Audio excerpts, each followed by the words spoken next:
Over the course of the WGL season, we've seen lots of great individual performances and brilliant team execution. However, as the saying goes, no one's perfect, and with the highs comes the lows. Every professional player by now has experienced the inevitable mistakes that leads to embarrassing outcomes, sometimes even seen in the public eye. Here are 3 moments from WGL Season 1 which are less than stellar, but still extremely fun to remember. At number 3, we feature Fish from Strike in their match against Mott 4 from Week 2, Day 1. Both teams were base trading and going for a fast cap. No one from Mott 4 was in position to reset, which means if Fish could get a shot off, Strike could have enough time to potentially outcap their opponent, or at least force a draw. Fish gets the first couple of shots on Stagnate in the T69, who was caught on the reload. Fish tries to get fancy by reverse ramming his opponent to lower his health and get a guaranteed 2 crit shot kill.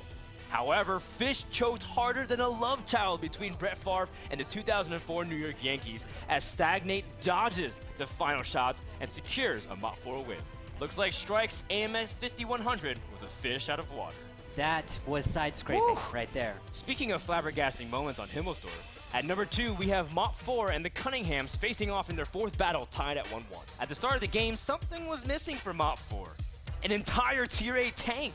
Someone on Mott 4 did not ready up in time, and thus the Cunninghams started the game with what is normally a seemingly insurmountable advantage. Not to mention that on Himmelsdorf, city maps often promote brawling, which would give a decisive advantage to the Cunninghams. Surely they would take an easy win and move on to Battle 5 with a 2-1 lead. The game starts off normally as both teams kill each other's T1 scouts quickly.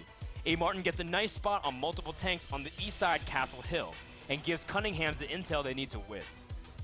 Then, the unthinkable happens. The Cunninghams, up 8 tier points, which is one of the conditions for victory, goes for a fast cap with only 2 tanks. Mott 4 recognizes the opportunity and goes for the Hail Mary, a counter fast cap. Knowing this, King Kong and Commander J returns to base. But King Kong sees Captain No Pants and inexplicably decides to turn around to fight him. With Commander J too far out and King Kong chasing the pantless 5100 down Tank Alley, Mott 4 has just enough time to force a draw. The last explosion in the game was not the sound of a tank gun firing, but the sound of all the spectators' minds being blown as the Cunninghams tossed away a guaranteed victory.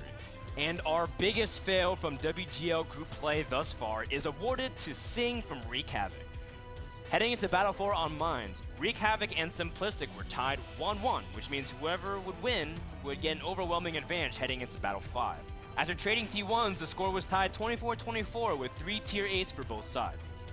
Sing, who only had 33 hit points, manages to come big in the clutch.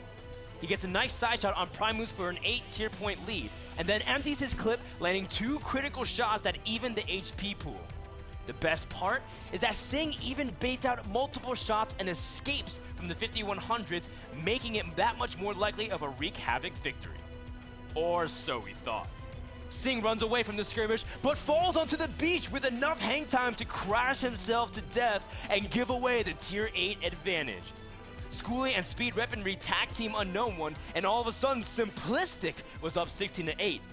However, thanks to heroics from Kalis, Wreak Havoc barely salvaged the draw with 5 seconds left on the clock and sends it to Battle 5, still tied at 1-1. This will be a draw. Sing giveth and Sing taketh away. Nothing but love for the professionals, although it's nice to know that even they can make mistakes like we would in public matchmaking. That rounds out our hilarious moments from WGL Season 1. Thank you all for watching, and we'll see you guys next time.